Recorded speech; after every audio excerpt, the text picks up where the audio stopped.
I decided to take the two ingredients, sugar and water, and vary the type of sugar and the ratio of sugar to water to see what the effects would be. I took 3 types of sugar and 3 different water solutions to further my experiment.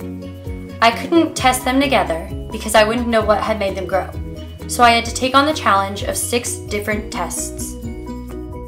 I decided to do the tests all at once, spread out over 10 days.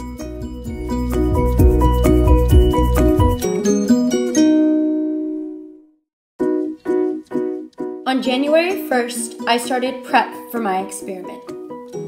I got all the materials and cut the strings and the water bottles that I would need to make my experiment possible. Then, I boiled hot water, started the solutions, and seeded the strings. Of course, I also made myself a nice hot cup of tea.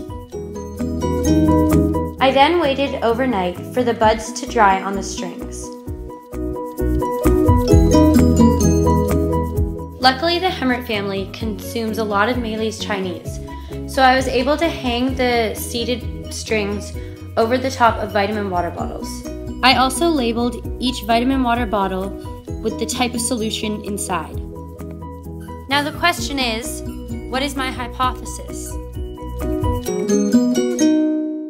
My hypothesis was that a 2-to-1 sugar ratio would make the crystals grow faster in test number 1, and the organic sugar would be the best seed for test number 2. How I figured out what solution worked best was I had a control that was 1 cup of water to 1 cup of sugar.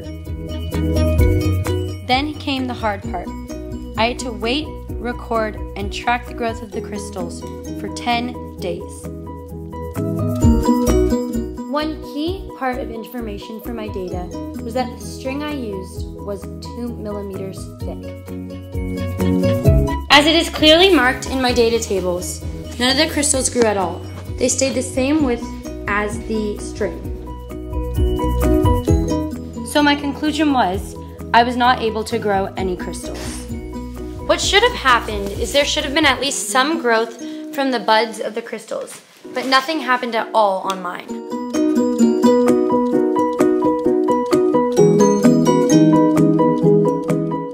The science is really simple.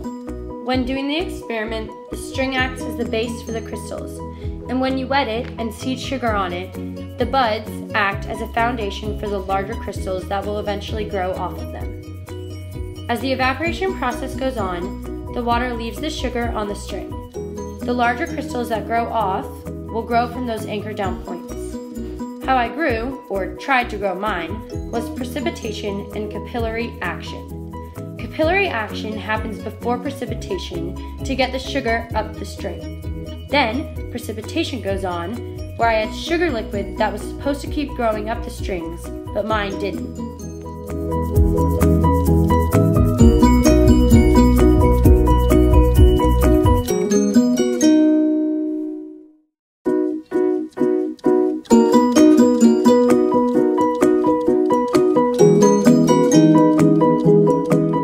After conducting the experiment, I found 2 flaws.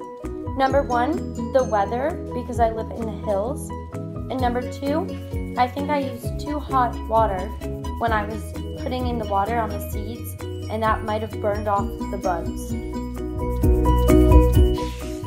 If I could change anything that I did, I would use less hot water, and I wouldn't put the water directly on the string. To do the experiment yourself, you'll need 1 cup of brown, organic, and baker sugar to do the seeding for those experiments. Then 2 cups of baker sugar, a half a cup, and another cup of baker sugar, all to 1 cup of water.